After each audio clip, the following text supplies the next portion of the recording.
Ekubingeleleke mbukele campaign engwamukele futhi ohlelweni lethi SK Media Production. Ngicela umusa le channel uklik subscribe button kanye nebell. Kanti futhi ngakhohlwa lapha nokucinisa like button. Ngaphandle ukuthi simoshe isikhathi senganza kwethu asiqonde ngqo kwesikuphathe zona namhlanje. Kanti kwesikuphathe zona namhlanje mbukeli zisikuphathe lezi silaphana ukhuzani Mpungose Ndlamlenzi Uhlongoza ukuthatha umakoti. Kanti ke udabeni lesibili sikuphathele udaba lapha luthinta uPatrick laphana mfoka ngubane etalabha neGcokama ezinkundleni zokuxhumana za-Instagram. Uzokhumbula ke mbukeli sikuye kwaba nokushayana kwamakhanda laphana phakathi kubalandeli beBlue Nation abalandeli bakhe uKhuzani ngokungagana noma ngompohlo bayo lensizwa leyo Mpungose.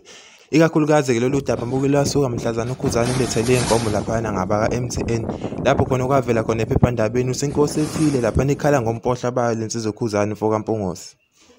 Yize-ke bafowethu lapha emakhaya lezi nduku beyigadla ngapha nangapha kule nsizwa leyo Mpungose, kodwa ibingayishaya indiva nje iqhubekele nomculo wayo ithathe ngathi akwenzekanga lutho. Kodwa-ke izolo imangaza abaningi-ke le nsizwa leyo Mpungose ifaka laphana ey'nkundleni zayo zokuxhumana ipost laphana ebhala ukuthi sengikhathele ukuziphekela wengane awusho babakho udlele kwesingakanani sitsha ukubeka kucaceke mbukeli ukuthi ijongo laphana eliwuKhuzani lihlanganisa uhlanganisa 1 no 2 kuyavela laphana usicha ngathi liyimisela impela laphana ngokuthatha umakoti. Sina-ke siyi-SK Media Production sithi nje ayigani insizwa ongaze konakale neminyaka iyahamba bafowethu.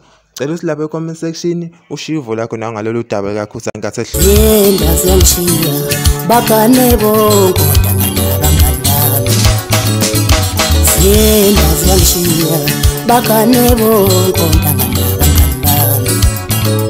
kanti odabeni lwesibili mbukeli sikuphathele lona sikuphathele laphana zibambene ngehluthu laphana ey'nkunzi ey'mbili uPatrick Mfwethu kanye neGcokama lapha ey'nkundleni zokuxhumana ku-Instagram. Sibonile lapha iGcokama ey'nsukwini nje ezimbalwa edlule lithe lona likakaze uphawula ngale ndaba kaPatrick lisathe nje ukuma kancane likhona ukuthi lisafuna ukuyibuka. Kuthe senjalo-ke mbukeli laphana ngesabatha emini iGcokama laphana lafaka iposti-ke ey'nkundleni zayo zokuxhumana lapha letalapha khona le nsizwa leni uPatrick lathi-ke kwi-caption mbukeli laphana labhala ukuthi uyayazi le phini yokuhlangana nalo muntu abambiza ngokuthi uPatrick ungayiphethi imvubu. Lokho akubeke kucace-ke mbukeli ukuthi le nsizwa lena le uyazi uma ngathiwa nje iyahlangana nale nsizwa kuthiwa uPatrick ingavele nje yena uyidedele ngesibhaxo laphana. Sibonile kuPatrick naye kuwe leyo post mbukeli uvele waqonda ngqo nje ku-comment section wangabe sapholisa amaseko wabhala lapha ne-comment section wathi-ke yena buyokwenzani ngaleyo mvutshana yakho phela wena uyintombazane buyovele uthambe kakhulu futhi ngiyokuphuca leyo mvubu yakho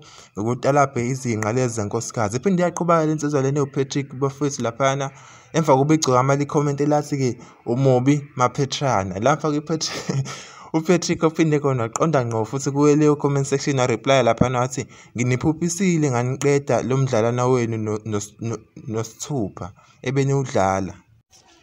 Kade sengiliphethe mbukelo bese kuphathe zona namhlanje ngicela ukuthi lapha e-comment section ushiye uvo lwakho nawo ngalolu daba lolu. Ngabe ubani osephutheni le ndaba le? Ngabe uPatrick noma ngabe iGcokama elisha? Cela ukuthi nje bafisa kwi-comment section nibeke lapha uvulweni bafethu. Sengehlela ngezandla siphinde sibonane futhi nakule video elandelayo. Cela ukuthi ivideo nibuke iphele nganza kwethu siyabonga.